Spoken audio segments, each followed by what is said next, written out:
Once around the park, James, and don't spare the horses.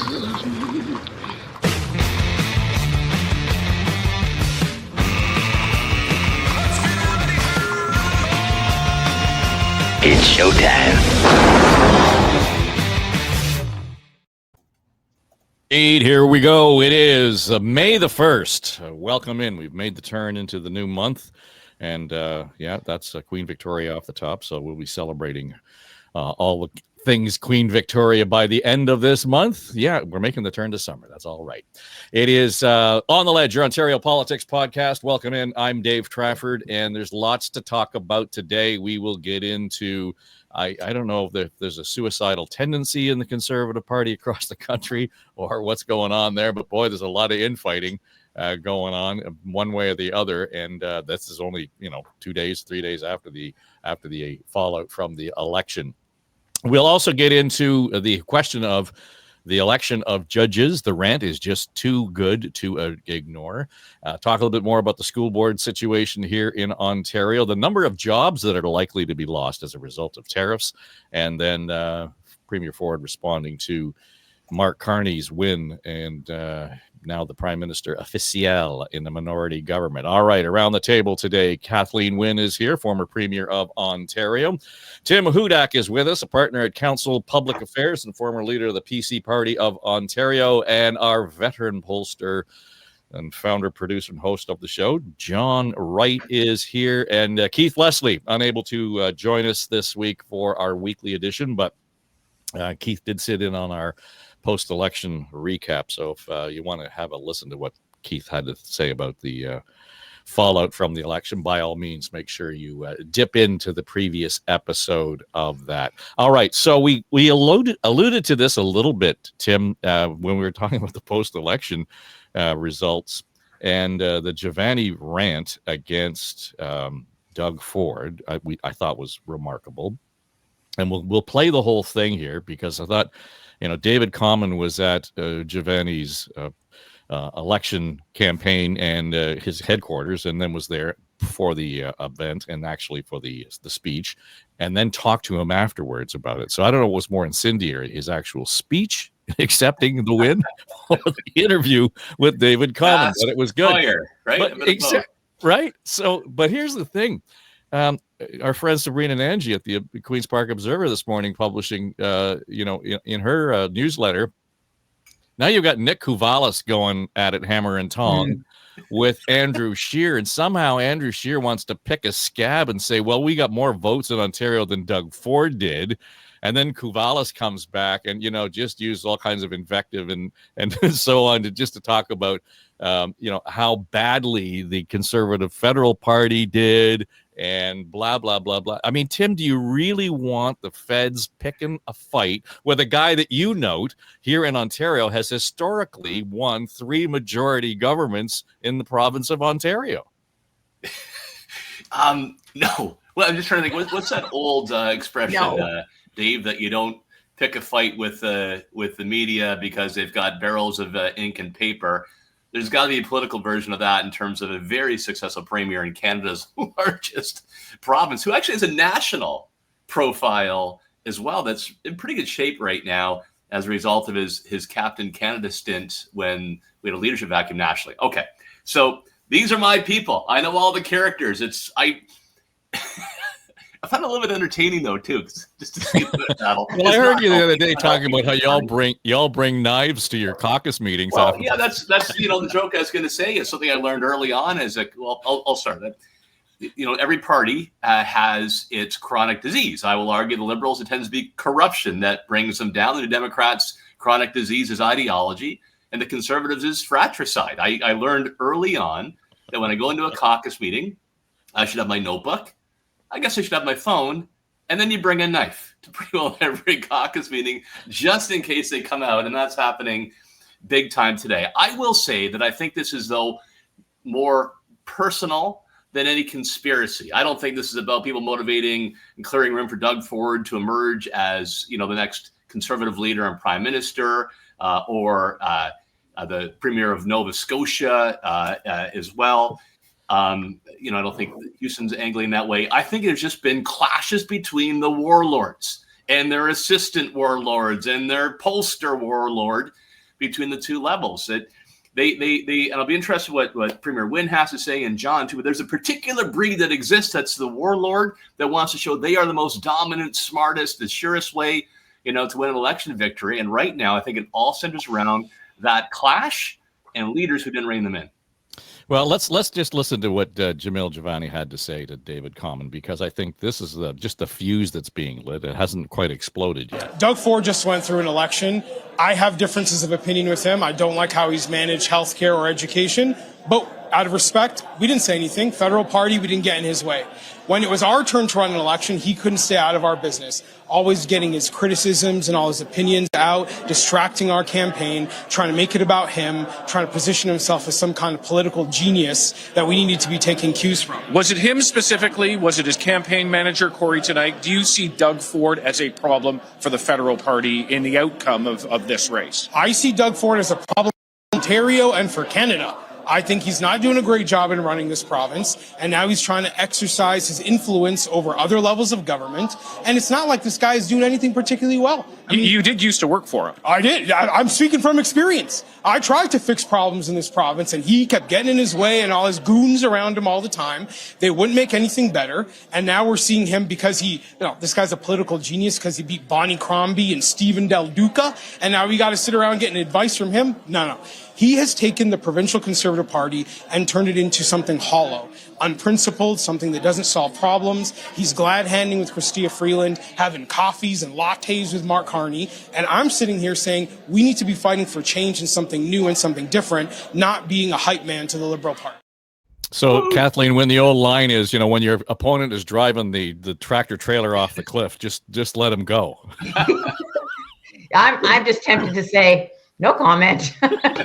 No, Jamil Jivani is, he's a particular, I don't know about your caucus meetings, Tim. I didn't take knives to caucus meetings ever, but, I think that the point about this being more personal than sort of broader than that, than strategic, I think makes sense. That rings true. Jamil Jivani is a guy who started working with one of my good friends in the Liberal Party.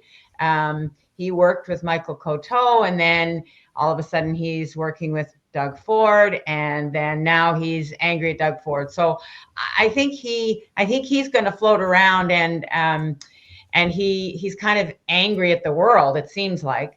Nick Kouvalis, I think it's interesting, this provincial federal antipathy, but it really must be very hard on people like you, Tim, who want to work with the party and who want to make sure that there are good outcomes, because it just looks so fractured and so like there's no unity, there's no kind of plan.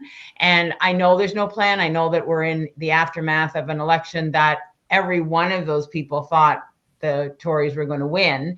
And so there's rancor, and I think there's that disunity because I guess nobody really knows what's coming next, what Poilievre's going to do, whether he's going to be supported, whether he's going to try to run in a by-election. None of those things are a certainty in terms of the party's future. And so I think that's what we're seeing. There's a bit of disarray there. And a lot of that is personal disappointment. People are hurting. People are really angry and upset about what happened. And that's what it looks like. Well, the Premier clearly, John, had to stick handle the question almost immediately the morning after when he scrummed at Queen's Park. He called you a problem for Ontario and Canada, suggesting you're not a true conservative. Yeah, I know. Anyways, I'm not worried about that. I'm focusing on unity right across this country. We have to bring this country together. Well, and he's right, I guess, and that was the right posture. But once we get into his comments about the judges, things became a little unhinged. So it was an interesting juxtaposition of tone from the Premier. But it's interesting Many to see. faces of Doug Ford, Dave. I'm just saying. You know, I'm just like saying.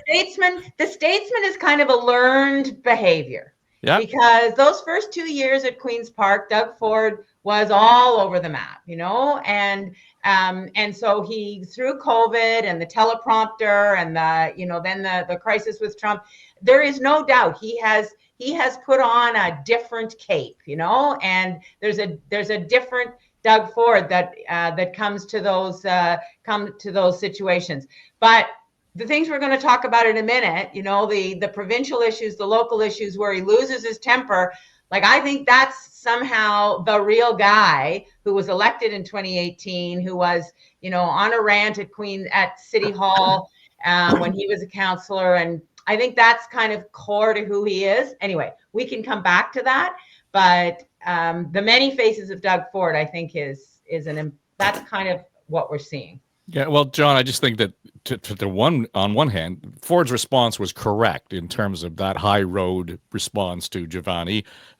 You know, it doesn't surprise me that Nick Kouvalis is the guy throwing darts the other way in terms of from the province back into Ottawa. But surely this does not help anybody federally, particularly with the Conservatives, in as much as there's so many distractions already.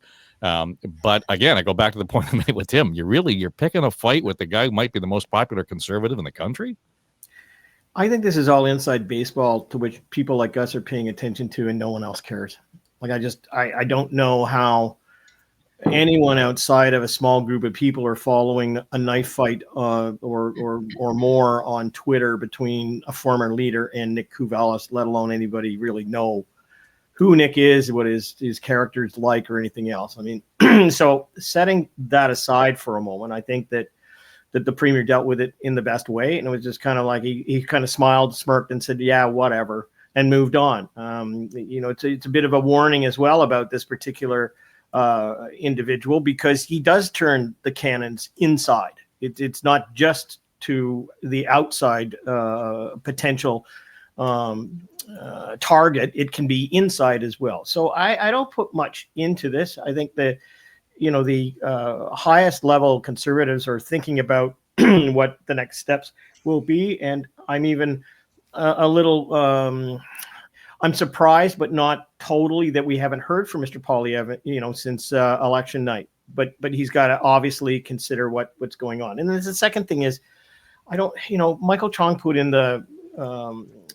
the process for how a leader is either, you know, accepted after an election or rejected. I can't see at the moment how that group of people are going to reject Mr. Poilievre. And so I think we need to take some time, but I don't think anybody's really paying attention to that at the moment. Not at all. When we get to the point, though, Tim, where, you know, we're trying to decide what's going to happen internally for the Conservatives and whether or not, you know, Poilievre's going to make it, and there's conversations around, you know, who might be an interim leader if necessary. There just seems to be everything is on fire right now, where, you know, and that seems to be the response internally. And it's just brought up this way. Now, whether we can paint the brush and say, well, there's only the provincial Conservatives and the federal Conservatives. And to your point, John, we see that difference. I'm not sure that the average Canadian sees that difference, Tim. So I think I'm going to disagree with my friend John here. I think people do watch this because it's easy to understand that there's warring, you know, parties.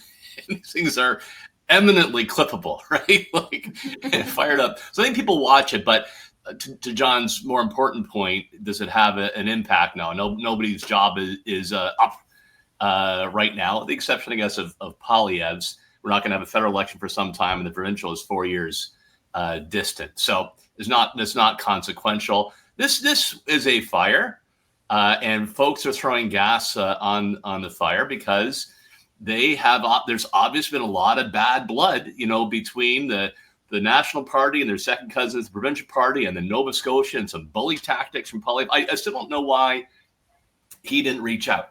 I remain very, indebted to Prime Minister Harper, who reached out to me regularly at meetings in his beautiful office in Ottawa. He gave me some excelent advice. It's not uncommon that parties don't exactly back each other 100% because they're focused on advancing their own interests. But this type of gunfight I've not seen maybe since, like, you know, Chrétien Martin days nationally. bottom line here is the fire will eventually peter out. Ford's got a big job to do. And then I think federally it's going to last until Poilievre either gets the blessing of his caucus, which I think is likely, or has to face a leadership vote.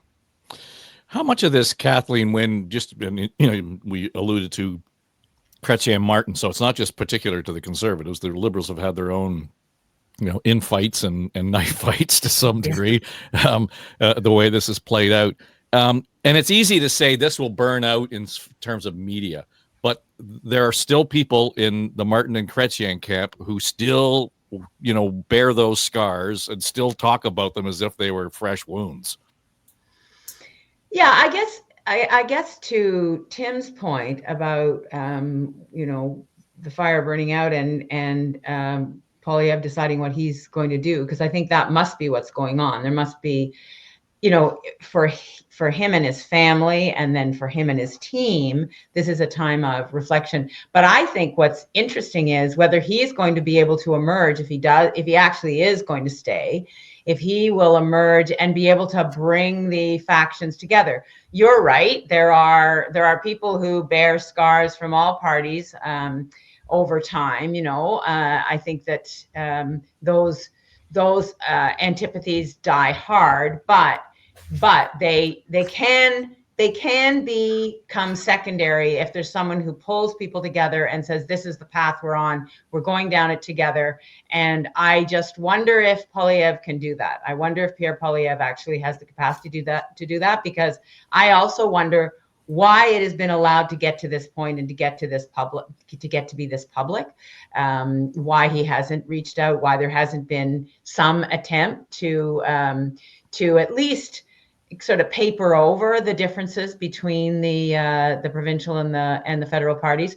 So I think the question right now is whether Pierre Poilievre is going to be able to come out of wherever, whatever dark room he's in right now, and bring people together and start to rebuild the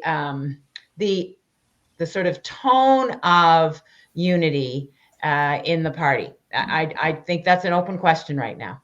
Well, I think it's a good one, John, in terms of, where does the official opposition sit? I mean, we out of all times, we need a strong opposition to the Carney government. And I know we can get into, your comments about, what exactly is Mark Carney bringing to the table. If we don't have a strong opposition in place, that's not, again, got the guns turned inwards on themselves, that's a problem all around for us. So there's that distraction in and of itself is an issue.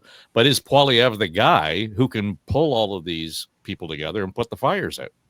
Well, as I've said, I don't think the general public's paying attention to what's going on. I'll double down on that. I mean, if you ask anybody, even in my own family, if they know even who Nick Kouvalis is or that, they simply don't. Number two, they are aware of a rift which exists between the leader of the Conservative Party and Doug Ford, because the two, Doug Ford has made an issue of that. I mean, from a perspective of the insiders, like those of us who watch this, I don't know how you repair it except between the two leaders of the parties. Otherwise, it's going to be internecine warfare between the participants on one side versus the others, and there's been no way in which either of the leaders have reached out and said, guys, can you cool it? Just give us a chance to try and heal this. Because at the end of the day, I don't know whether it means that Mr. Poilievre and Mr. Ford, go to lunch in the Ottawa market and, have soup together to calm the waves. But right now, I think it's pretty raw. And that's what we're getting. The second thing is much to your point, and that is who's going to represent, the opposition in the House of Commons and on a daily basis. You got to think it's got to be Melissa Lantsman. But, Mr. Poilievre's got to assign, obviously as the leader of the party, who's going to represent different portfolios. There are different people who are now being elected. He's got some candidates to choose from who are going to be very articulate and have different points of view, but it requires a separate strategy because he's not there. I mean, I see that there's 2 or 3 who have already offered to have him take their seats and run. So that's not an issue there. I mean, and then the question is, well, when does that happen? If he does decide to go through it, and it could be well by the end of 2025. I'm not really sure that the Liberals are going to be in much of a hurry to get him back to the House of Commons anyways. So all of this stuff is in play, but I think it's just filling a lot of silence at the moment. We're looking at the campaigners go at each other. But I don't know how you heal the rift on that. But I do know that Doug Ford is pragmatic. I do know that, if he could, set aside some of this stuff and tell his own folks to chill, and so would Pierre Poilievre tell everybody, look, let's just take a powder here for a while and see, look at on the inside of what we can do. I think they could do that. I don't know whether they are going to do that. So taking it into the House of Commons, the new agenda, they're going to be dealing with a new prime minister that, as I said last week or on Tuesday, we don't know that much about. I really, have to say that he campaigned on a platform that I think didn't have a whole lot of his input. Like it had, he went out and espoused it, but I don't think that he created it. Justin Trudeau, you would have known, would have been to the table and would have identified what he wanted to do. But I don't know how he's going to be in the House. I don't know whether he's going to be an interventionist. I don't know whether or not he's going to be more pragmatic and steal things from the Conservatives to put it in, the throne speech to do what he's going to do. So I think that's going to keep the Conservatives a little bit on edge, because I don't think they know, who he is and what we're going to be dealing with when we finally get there. Okay, I just want to take the opportunity here just to remind folks who are listening or watching, make sure you subscribe to that, because you'll get more of that kind of insight in the podcast as we move forward. Kathleen, on that point though, the idea of what we're going to get from Carney, are we going to get a hint of that when he actually meets Donald Trump next week in the White House? Yeah, I think we're going to start to see that very quickly over the next few days. I think that the fact that there is going to be a meeting between him and President Trump, I think, is important. I think that around that meeting, you will start to hear how he's thinking. I think that, as I said before, I believe that there must be a very active conversation about cabinet right now, and we'll start to get a sense of how he's thinking about the face of this government to the country. So yeah, I think we're going to get those. I think we're going to get those indications very quickly. I just want to say on the Pierre Poilievre issue and the divisions in the party and so on, I think the path is very clear. Honestly, if Pierre Poilievre came out today or tomorrow and made a speech about the importance of just what you guys were talking about, the official opposition, the importance of understanding that there are, I read somewhere somebody was talking about many shades of blue, the need for a bigger tent and set up something with Doug Ford. John, you said Doug Ford is a pragmatist. Absolutely. And he's an opportunist. And so, he would, if Pierre Poilievre was making nice, Doug Ford would make nice, because that makes his tent bigger. Like, I don't think it's rocket science to think about how Pierre Poilievre could take the stage in a statesman-like way if he had that in him, or if he had that desire. Like, I think a leader in this situation could make a gesture that would bring people together, at least, as I said, paper over those differences in the public eye, because most people aren't paying very, very close attention to this internal war. So if Pierre Poilievre were able to come out and, play the statesman in terms of the party, I think it would work. I just don't know whether he can do it. Well, Tim, in the olden days, we would have been having a conversation about how the elders in the party would have stepped up and sort of negotiated this rift. And, Brian Mulroney would have been a great guy to bring into the room and say, okay, boys, sit down. Now we're going to have an adult conversation. Is there a role there for Stephen Harper? I mean, he played a role in the campaign vis-a-vis the commercials that he showed up in. I mean, is there a play there to sort of, okay, just chill? No, I don't. No, I don't. I think this, look, it's very emotional nationally for them, because they thought they were, measuring the drapes in the prime minister's office, and they're back in opposition. It's big stakes. And, when it comes to leaders, and I've been in that category, pretty big egos there in the room. That's a very combustible formula. So appreciate what you said. I'll get back to, I think, what actually brings folks together. Premier Wynne's comments about sort of the states like and big tent and stuff like that, I think what it does is mistakes the audience right now. Poilievre's audience will be one of, okay, what do I need to survive to fight another day? So I think that's more so with reinforcing his strength among conservatives, those that buy memberships, those that run riding associations, more the core. So I anticipate his message is not general audience right now.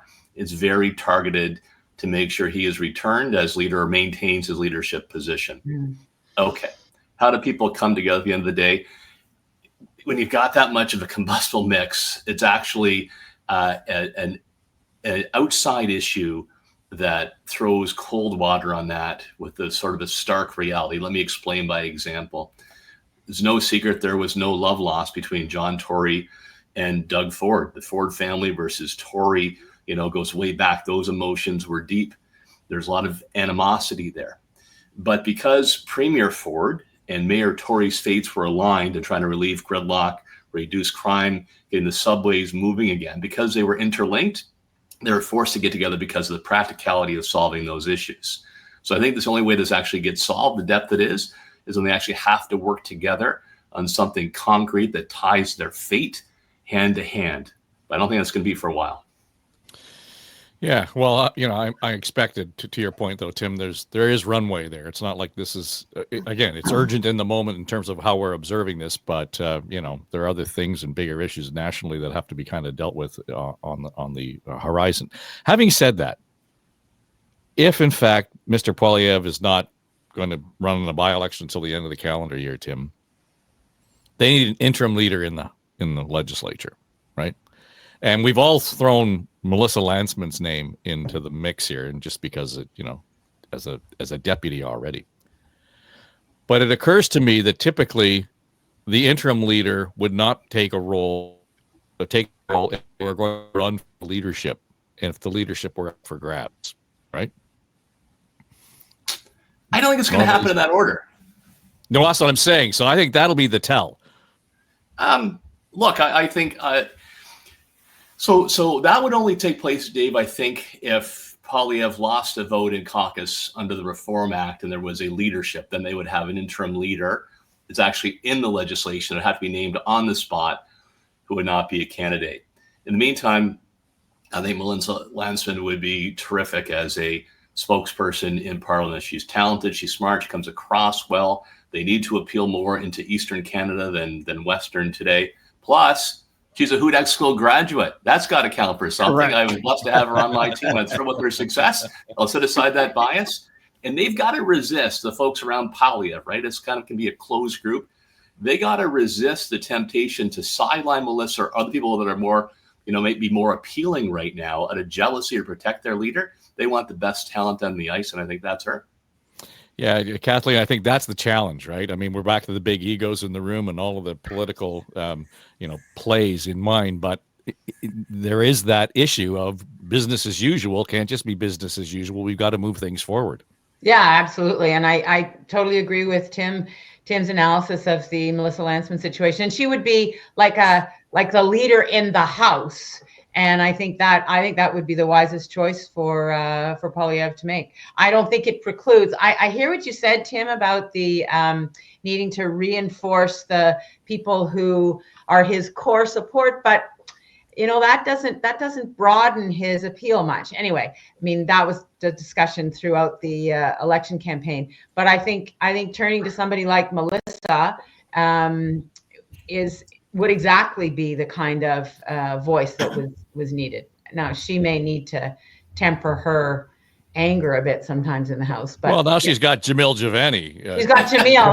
Jamil can be her pit bull. That's right. John, to the point though around the issue of the Tories needing to appeal to their base, they had a really strong performance in terms of the popular vote. So I'm not sure that necessarily is an issue in the short term. I don't think it is. And I think, the way in which they did in southwestern Ontario and how they performed in the 905 region. I mean, they're very, very strong. And a lot of the votes are within hundreds of votes. A number of the seats that the Liberals won were within hundreds of votes. They weren't, slam dunk with everything. I think I go back to Tim at the moment and agree with him fully that this is really an internal issue, and we don't know where it's going to shake out over the next period of time. And I also would believe that if he went to caucus and they decided, he's got all the sway there is to stay in power and to do, the path forward. But I think it's going to be unsettled times while the prime minister is going about meeting with Donald Trump, meeting with the premiers. They've got the G7 that's coming up. We've got a cabinet to be picked. I mean, it becomes a bit of a sideshow. It's right now. There's a lot of air that's being filled with a whole lot of stuff that's really off the campaign trail. But I do believe that within the next week or so, we're going to start to see Mark Carney and the Liberal government under his leadership start to emerge, and the more substantive questions about how do you deal with Daniel Smith?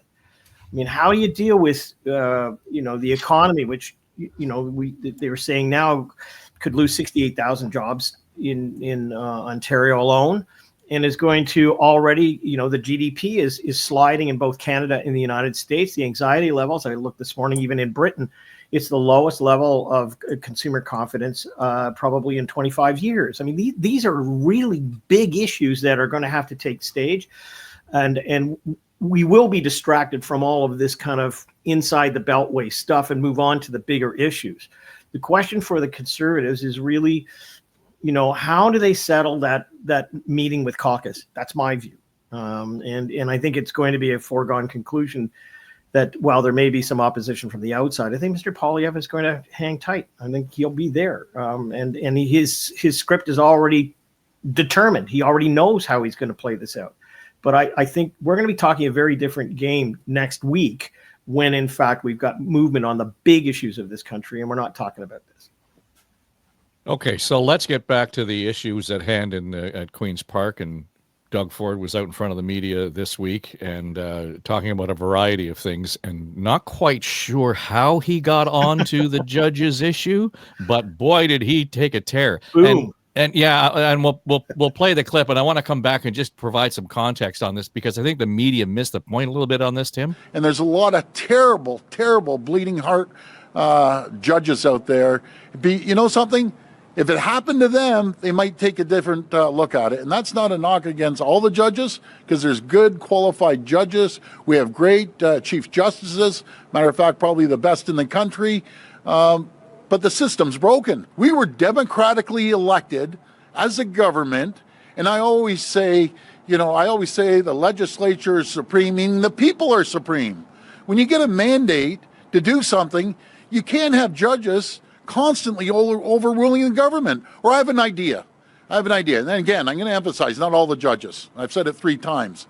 But why don't we have the next election, the PC party, the Liberal Party, the NDP party, the Green Party, and the Judges Party? Because they overturn everything, right down to the bike lane. Because of the decisions the judges have made in the past have cost us $10 billion. And we ran on a mandate. We got elected democratically. Last time I checked, there hasn't been any judges elected. Maybe that's the problem. We should do what the U.S. does. Let's start electing our judges, holding them accountable. And that's my rant for the day, because I've just had it.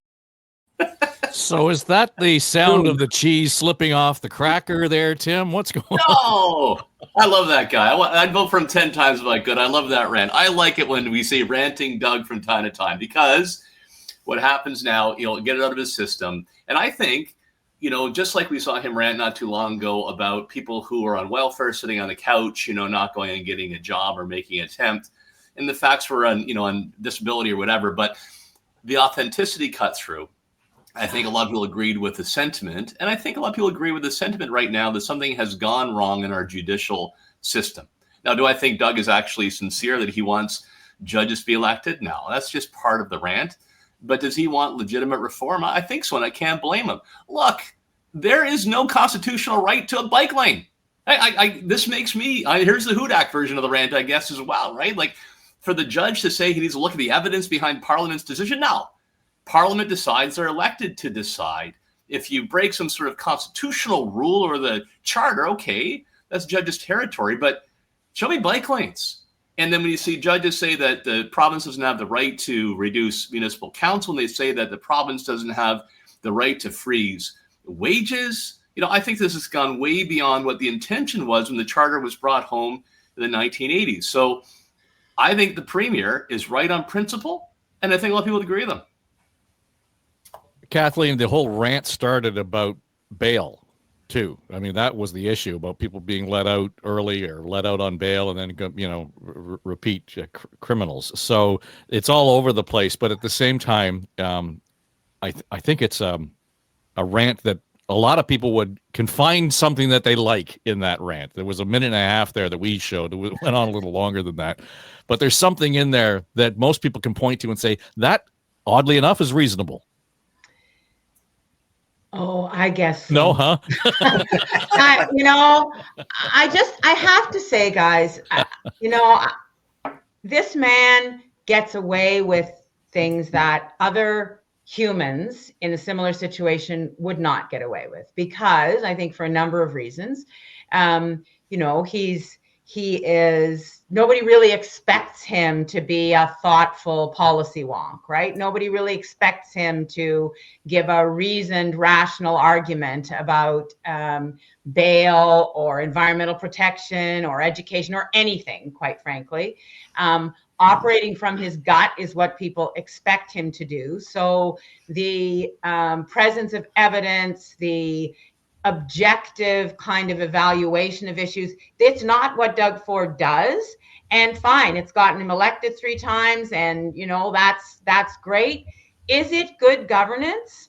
I don't think so. And I think that, yes, there are people who on the face of it would say, yeah, that's not a bad idea. Maybe we should elect judges, without any idea what it would mean to have members of the judiciary campaigning for their office and having to, raise money and essentially be politicians. And so I get what you're saying, Tim. Particularly, I understand that authenticity, but when authenticity verges on sort of an ignorant denial of evidence. I mean, the reason this judge has got an injunction on the case on bike lanes is that there was no evidence for the government's case, right? So it's not a constitutional right. That's not in the charter evidence. I know that the issue about bike lanes isn't, but the issue about making a decision. Anyway, I'm not a lawyer. I'm not a judge, but the fact is that the provincial government overrode a decision by a elected municipal government, and there are people who think that's not right, and they've taken that to court, and the judge has said, I need to look at this. Anyway, I think that, to the point about Doug's style and his authenticity, and I've heard people talking about on the radio this morning, oh, that's just Doug, and you're laughing about it, and I get it. Big old Doug, hail fellow well met, excellent. But the reality is, do good decisions get made? Do good decisions get made about school boards? Do good decisions get made about environmental protection? Do good decisions get made about the judiciary? I don't know. And I would say that in a lot of those cases, no. The answer is no. Good decisions don't get made, because this is not somebody who is paying attention to what actually works, what the evidence actually says, and where we should go in terms of good policy. So I can't join in the kind of fraternal club that thinks that this is funny. I think it really leads to bad governance, and I think he's emboldened right now. He's just won his 3rd majority. I get that. I think he thinks he can do whatever he wants, and anybody who gets in his way is going to get trampled on, because that's who he is. John, somewhere in all of that. Go ahead, Tim. Yeah, just to respond. I admire the ability of Rant to add the humor, like the notion of the judge's party running with the robes and their gavels is amusing to me, but he doesn't mean That's important in the American system. He's actually reinforcing the Canadian system of parliamentary supremacy. And yeah, there's room for judges to act where there's a clear violation of the charter. There's a notwithstanding clause, they check and balance. I like that system. I think it's made us a very successful country at the end of the day. But when you see judges reinforce your point, Dave, that have ruled from the bench the way the parliaments should or choose not to do, when it comes to weakening bail conditions, when it comes to weakening sentences, or even the notion that judges saying that the police can't remove homeless from the parks, right? I think the premier is right, and other premiers agree that the judiciary has gone too far and is at odds with the deal we made when the charter was brought into Canada. But at some point, Tim, there is a role for the judiciary to say this might be good politics, but it's not good policy, and that's where the rub is. No, it's Parliament. Parliament will look at policy. They'll decide on the evidence. There'll be a vote on it. The way the balance as well as the evidence. The judge's job is not to interpret. Did they have a good policy decision? Was it within the charter of the Constitution or is not? That's black and white to me. If they want to decide, well, we looked at the bureaucrats' papers and we saw the consultations and we rule this way, then they should run. So you don't think, Tim, that government saying we're going to remove homeless people from parks with absolutely no plan as to where those people are going to go? You don't think it makes sense that there would be some order of institution in this country that would say, wait a minute, that isn't in the best interest of human beings, because you, Doug Ford, have no plan as to what you're going to do with those people. You are standing on your bully pulpit and you are making some populist pronouncement that people should be removed from parks because you don't like the look of them in Etobicoke or whatever the rationale is, but you have not taken the time to develop a policy for where those people should be and how they should be treated with compassion. I'm sorry. I don't think that is within the realm of what a premier or any elected official should be able to do. There should be some check on that. Yeah, I just don't think there's a right to sleep in a public park. I don't. And yeah, government should invest in homeless shelters. They should find solutions. But should a judge step in with a formula and say you have to adhere to this formula, rate everyone's needs, or they've got a pet, whether a smoker or drug addiction, and find the right home for them before they can move? That's overreach. But the government has the responsibility to come up with that plan, and then the judiciary doesn't need to step in, Tim. Yeah, I don't think there's a right to sleep in a park. Bottom line, it's not a right. In voters and public opinion can weigh if the government's being inappropriate in their decisions. I don't see a judge's role there. And the same thing with bike lanes. John Wright. Yeah, and I can understand everything that's just been said. I think in this day and age, though, when we look south of the border and we see what's going on, which is basically the gutting of the judicial system, because, the Attorney General is not going to enforce anything a court says. We have the courts now being ignored on many things, and there's lots of things to come which are going to be very difficult for Americans to deal with, especially when you're merging Homeland Security with all of your personal information and you've got ICE in the middle of the night grabbing people and putting them, potentially shipping them off somewhere. The one thing that distinguishes our country from the United States is due process. It's always been kind of a joke that we're based on peace, order, and good government, but that is the foundation. And the only check and balance to the legislature is, in fact, the judiciary. You can say, well, we'll have a consultation every 4 years or so among the public, but that doesn't solve anything today. Secondly, with full disclosure, I know Paul Chavis, who is the justice, and I know him from a professional sense. When we were starting out in Angus Reid, there were a lot of people who took liberties with the company and called us, Angus had worked on the federal Liberal campaign, but they used that as a weapon to doubt our polls and our integrity. And part of the gold standard, which was in place there, was we actually sued people. Stephen Harper was sued for things he said about our company on CNN, and he took them back. There were others who said things about the company, and they were sued and until they apologized. In fact, I just have a piece of paper which Paul Chavis sent me, which were all the people that he was the solicitor for, and were put up on the wall, in my office. So I knew him through that professional sense, and I never, ever in a million years found him to be a bleeding heart, and B, somebody who was on the side of a political party. Secondly, we also have to recognize that, he was a solicitor, if I recall correctly, for the Toronto Star. So in terms of integrity, that's what I saw. Number two, if I read what was presented to him by the government actually was siding with some of the cyclists' arguments. Like that's what they had. It wasn't a kind of a black and white situation. And so I think he took it under advisement.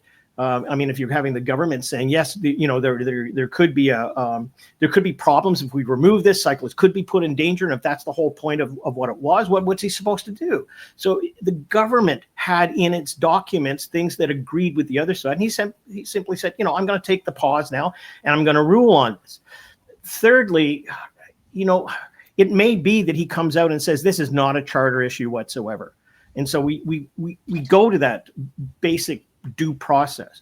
So to wrap up that then goes to the next part, and that is, I don't think you want to have the premier undermining the process of justice. You just don't. But to Tim's point, you understand the sentiment. People are really upset nowadays where judges have been making decisions to let people out on bail conditions, and then they go ahead and do things that we point fingers at the end of the day and say, judges, let them out. We don't have enough judges. We don't have enough court space. There are people who have been charged with attempted murder who in fact have their cases dismissed because we don't have enough judges to make these decisions. So I hear what the premier is saying, and particularly the venue that he was at, with police cars in the background and talking about judges with, sentiments that don't align with law and order. But I got to tell you, if he is the head of the government and has to respect judicial due process, then I would think he'd be a little more prudent in what he was going to say. So I just say that I'm on the side of due process. I'm on the side of judges because there is no other check and balance. Exactly. Like in our society, we just don't have it. And to simply start saying, let's if we're going to go in this direction, let's have the American system instead. I think that's just outside the bounds of where the public should be hearing this from the premier of the province. Tim? I think on that point, I know I've talked a lot about this issue, that we have imported the American system. And I think that you're seeing, like the American system, more active judges where their Constitution and Bill of Rights trump, altogether the decisions by the House of Representatives, Congress, legislatures. We have a different system, which is this primacy of Parliament. Yep, some checks, right? A bit mixed from where it used to be. But, I think it's actually the judges that have brought in American-style activism into Canadian courts, and I think it needs to be corrected. Yeah, but, the other point, we've seen decisions, whether it be an Aboriginal justice and payment. We've seen judges who have even overturned things that the provincial government has said about whether people can advertise during certain time frames and things like that. There's a whole bunch of stuff here, which, no doubt makes politicians upset. And I agree with you. That there is a fundamental question about how the judiciary is shaping our country, because we're leaving it up to them, and we're using the notwithstanding clause more and more because we can't get past that. There's a whole argument to be made about the Supreme Court and how it was constructed and the people who were there and how they're not keeping, with certain things within the times. I agree with that. But I also think that the public doesn't need to have a lack of faith in due process, because if you put that on bike lanes, then you put it on every other decision that a court is going to make. You leave people who are vulnerable within the system to simply say, well, the legislature and the premier thinks this, and therefore it's just going to steamroll over me. I think you're in perilous grounds when you start to attack the system. But I do think that the premier is right if he stuck to the issue of saying, we don't have enough provision to keep people safe nowadays, and we have a revolving door, and we need to do things. But equally, Tim, I think you have to agree, we don't have enough judges. There's court space down at Queen and University that's just empty. We have, cases that are being thrown out of court. And again, I go back to this particular case. The arguments that if you actually read I love reading judgments. I think they're great because you actually get the whole history, you get all that sort of stuff. And Paul Shabas would do a great job. But if you even read the brief that the government brought to the table, they're echoing some of the concerns that the cyclists have. So what do? Do you just kind of go, wow, see you later? I'm going to. No, I think we'll get a very learned decision, and I suspect it'll probably go in favor of the government. I'm just guessing, but in favor of the government, because if it starts here, where does it end, right? Like, so. Well, the judge, it's I think, John, to your point, when I said the government had no evidence, what I meant was the government had no evidence for the position that the premier is putting forward, right? There was only evidence for what the advocates are putting forward. But I think you're right. The court may rule that this is not a case that they should be hearing, and so the government will be fine. But I think that issue of planting the seed of doubt about the institution is really dangerous, whether the premier is being facetious or not. I think he was worked up at the moment, and he went on a rant, and it can be seen as humorous or whatever. But it's my bigger concern is it kind of is who he is, that if something gets in his way, he wants to move that thing out of the way. And if there's, if he gets a bead on about something, then he wants to blow that up. So I think this government, for example, and Tim, I was talking to Deb about this on her radio show yesterday, I think they're coming after school boards. Mike Harris didn't blow up school boards. I think this government, there are people talking to the premier who would like to blow up school boards. So they're building a case about why school boards shouldn't exist. I think that environmental protections they're already at risk. I think they're going to be more at risk in terms of mining permits and in terms of the Endangered Species Act that's being changed under Bill 5. So, there are things that get in the way of what he thinks is the right thing to do. And I'm not saying building houses is not the right thing to do. I'm not saying having functioning school boards or not. I'm not saying that having a strong education system, obviously I believe in that. But just because an institution gets in the way doesn't mean you just blow it up. You need to be more thoughtful than that. And I don't think this government has demonstrated much about their ability to be thoughtful and look at the policy and look at the evidence and use the evidence to make a decision. We've talked about supervised consumption sites. There is no evidence that supports what the government is doing, and yet the government is doing what it's doing because they think that it's the right thing to do, and there's some anecdotal stuff that the premier is operating on. So we can't operate on anecdotal evidence. We can't operate on the anger of individuals who talk to a particular elected representative, the premier in this case. We have to be able to rely on some kind of objective evaluation of situations, and that's not what's happening. The role that Doug Ford is, I think, uniquely placed to take on is questioning, and I think reflecting what he actually hears. Like, he has a very finely tuned barometer. Eventually it won't work, but I think it's working very well right now. And the premier is making a point that things are broken. Our judicial system is broken. Our housing system is badly broken. It takes us a decade plus to get a subdivision done. And our permitting process for big projects, like subways, highways, and new mines, is broken. And fair point, you need to make responsible decisions. You need to carefully consider evidence. But I'm just happy to see somebody who's in a position to shake things up, because it's holding Canadians back. And I know we're almost out of time here, but I agree, Tim, that we do have a broken system, that it's not working, and that the premier is frustrated. But as I said to you, I saw Tim just recently. We had a chance to go into Council Public Affairs, great offices, great people, and sit down with him. I have a background of my professional life, but I have a whole lot of other things that I've done. Even the Premier Wynne knows. Whether my wife and I have been raising money for prostate cancer or involved with the military or all that sort of stuff. But I was a founding member for the Association for the Defense of the Wrongly Convicted with Reuben Carter. I was, Cal Bricker, and I were the first ones that founded that. And so I was with, the Guy Paul Morans and the Donald Marshalls and a whole lot of other people, which today is called the Innocence Project, and gets $1 million a year to go out and make sure that people who are wrongly convicted get out of jail. So I was involved with the formation of that, and not only saw Canadians who were affected by that and ultimately proven innocent, but also understood, internationally, where we had the Maguire sisters come over from Ireland and talk to us about what had gone on there.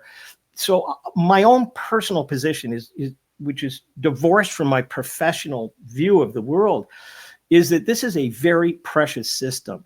And then if it may be that if the lower two courts say, ultimately, look, it isn't a charter issue, it means that whatever appeal goes afterwards may be shut down, saying there's no reason for you to go any further. But I believe very much in that due process of law, because I've seen how it doesn't work, and I've seen how it destroys people's lives, and it has an impact. And I know we're talking about bike lanes, but if you make the exception for the bike lane, you might as well make the exception for somebody who's behind bars today, awaiting trial for 8 months, who is innocent and got a family at home and have to try and deal with something. That's where our focus should be. And it should be more so to the Premier to be leading the charge to make sure that we do have more justices, that we do have more balance in the system, because ultimately this is affecting people's lives. And I got to tell you, I was on that board for 10 years and I knew Reuben Carter, I knew all these people. And that's my informed view of the world. And that is, you take this away, people are very vulnerable and they don't have any recourse. So, but you know what? And John, you know what? To that point, this is a government that cut legal aid when they first came in, has been slow on their appointments in terms of their arbitration bodies and so on. So if this had been a government that, Tim, all along had been trying to strengthen the system, then I'd probably have a different perspective on this, but it's not. This is a government that has actually undermined the system and has not actually supported just what John's talking about, the people who need the support of the judiciary. So, I think it's dangerous. It was earlier in it was in the winter that the Premier made some offhand comment about, capital punishment. Throwing those kinds of comments out into the public, I think, undermines people's support for the institutions. And if I'm not mistaken, we just had a federal election where one party had spent months saying that everything in this country was broken, and that party didn't win the election. Now, I understand that Trump was a big factor in this, but I'm not sure people across the province or the country believe that everything is broken. There are things that need remediation, Tim. There are things that can be improved, absolutely. But let's look at the evidence for what actually needs to be done in order to improve those things, not just some kind of gut instinct that everything's broken and we just got to throw it out. That does not help the public discourse. You want to finish off, Tim, before we clear the smoke from the room? Is that? Yeah, for vigorous debate. And it's great debate. And what typically happens is the Premier will give the high level, and it can be done with some color and some emotion, as we saw yesterday. But I will argue the approach that they tend to take, and they made some mistakes, obviously, over 6 years, is rational and is thoughtful. In fact, I believe today legislation being brought in to get more judges on the benches, accelerate that process to get more, police on the street as well. So, over now into a third mandate, they tend to land on their feet. You've got the rant, you've got the general principle, but then they actually get the toolbox open and start fixing it, and I think in a sensible way. Well, all right. Leave it on a sensible way. We'll do that. That's our effort this week for On the Ledge. And again, if you are watching on YouTube, make sure you subscribe to the channel because we just drop into your inbox every time we hit the post button. And if you're listening on Apple or iHeart or Spotify, make sure you follow the show. So thanks to John Wright, Kathleen Wynne, Tim Hudak, and yes, we missed our friend Keith Leslie, but he promises to be back next week as we continue with the journey of On the Ledge, your Ontario Politics podcast. It's good of you to join us. Make sure, as I said, you follow or subscribe to the show, and we'll be right in your ear when we're available. I'm Dave Trafford for Story Studio Network. I have a YouTube channel right here, as you can all people see. Please subscribe to my YouTube channel for more content. Look at this. Bye now.